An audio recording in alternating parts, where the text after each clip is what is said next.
video, we will discuss the nature and types of planning. Planning is knowing what to do, how are you going to do it, when are you going to do it, and what do you expect in the future. Planning is the first management function and the most crucial and essential part of the management.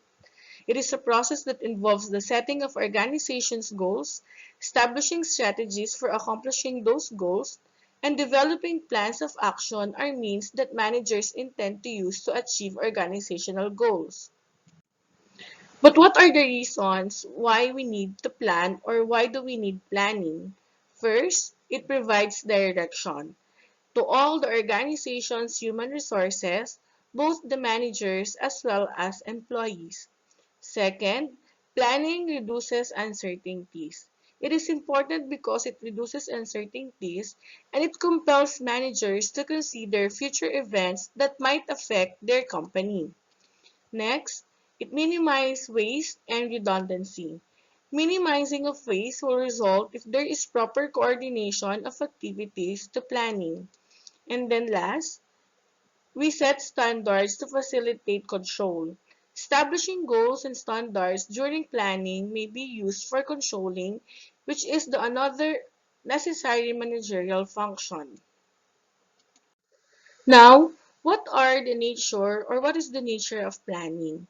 Planning is pervasive because every manager has a planning function to perform. Second, planning is primary in nature. It precedes other functions of an organization like organizing, staffing, directing, and controlling. Planning is continuous in nature because it is a never-ending activity. Next, planning is flexible in nature. The future is unpredictable.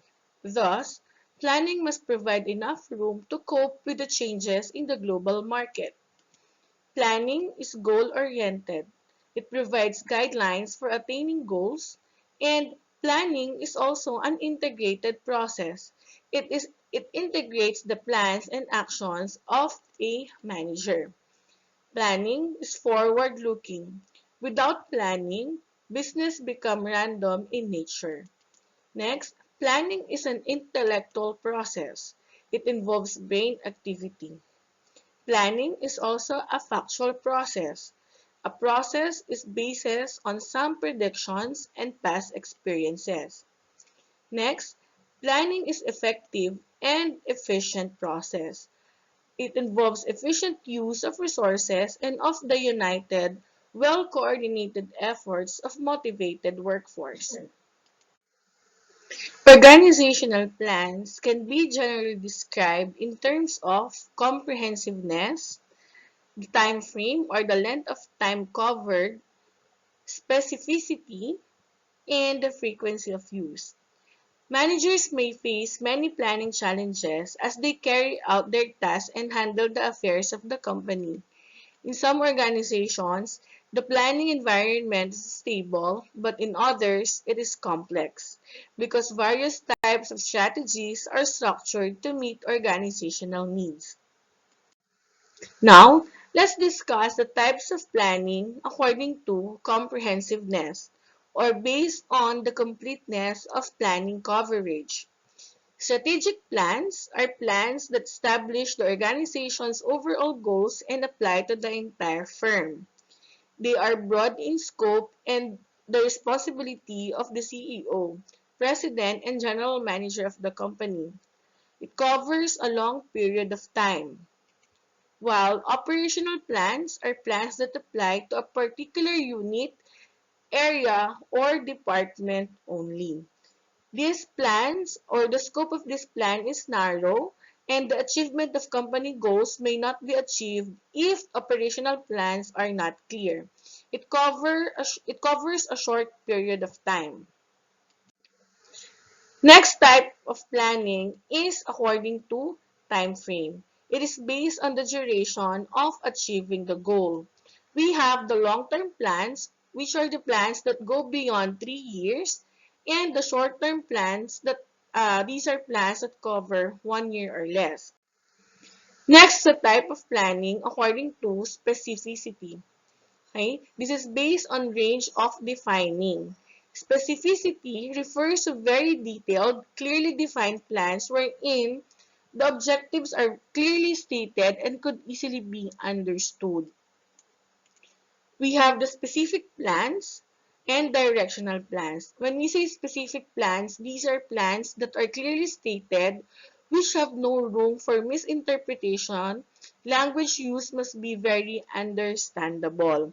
Next is the directional plans, which these are plans that are flexible or give general guidelines only. This plan must be related to the strategic plans. Last is the types of planning according to the frequency of use. We have the single-use plans, which are the plans used or stated once only, as this applies to the entire organization. And the standing plans, plans that are ongoing, it provides guidelines for activities done repeatedly. In order for us to evaluate our plans, we use SWOT analysis. This is the most structured and used planning method to evaluate a business venture. Again, SWOT analysis stands for strengths, which means the internal competencies possessed by an organization that will enable it to achieve its objectives. W stands for weaknesses, which means these are areas that limit or inhibit an organization's overall success.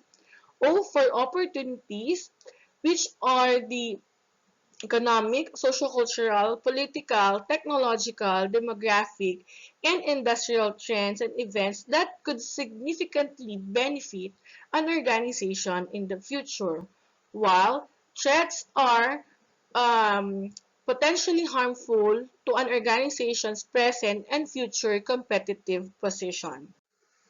A SWOT should be prepared for each of your company's business or product activities. The result of SWOT analysis will guide you in making the action plan. And don't forget that you have to capitalize on strengths, reduce weaknesses, use opportunities, neutralize or convert threats to opportunities. Thank you for watching this video. If you have any questions, comments, or any clarifications about the nature and types of planning, don't hesitate to send me a message.